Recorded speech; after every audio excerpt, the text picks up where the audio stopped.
pretty! Welcome to my mini vlog again. So another day, another life nga. So for today's video, let's try to cook stir-fry fish cake na napanood ko lang din sa TikTok.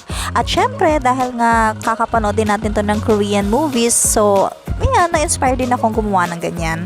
Actually, una ko itong natikman is nung nagsangyup kami ng mga ka-teammate ko doon sa Alabang, tapos one of their side dish itong fish cake nga.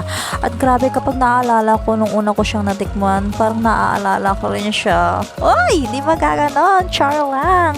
Pass is pass na tayo, no? Eme! So, dahil nga malayo yung Alabang dito sa lugar ko at masyadong maulan, di tayo pwedeng lumabas-labas, naisip ko, umorder na lang ako ng hilaw na fish cake. Tapos, pag-aralan ko kung paano nga gawin yon para anytime na gusto kong kumain, meron ako dito sa bahay na available, di ba?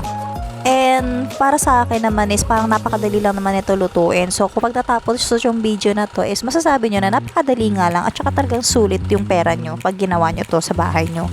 Then konti lang mga nilagay ko dyan at ayan nga, may pampaanghang nga ako, hindi ko maalala kung anong tawag dyan, basta Korean din yan. Tapos naglagay din ako ng sugar, pampatamis, gaya ko, sweet, char. Tapos yan nga, naglagay din ako ng konting toyo kasi yung toyo ko sapat na. Eme! Tapos yun nga, minekos-mekos ko na nga lang yan para maglaban-laban nga yung mga anghang, alat, tsaka tamis na yan para mas talagang sumarap siya. So, nung nag-caramelize na nga yung asukal dyan, okay na siya, luto na siya. So, nilagay ko na siya sa aking favorite na plato, which is Hello Kitty, na may tinidor ding Hello Kitty. Konti lang yung niluto ko muna dyan kasi first time ko nga nagluto nito, tsaka baka nga pumalpak. So, ayan nga, nung tinikman ko na nga, at grabe, ang sarap.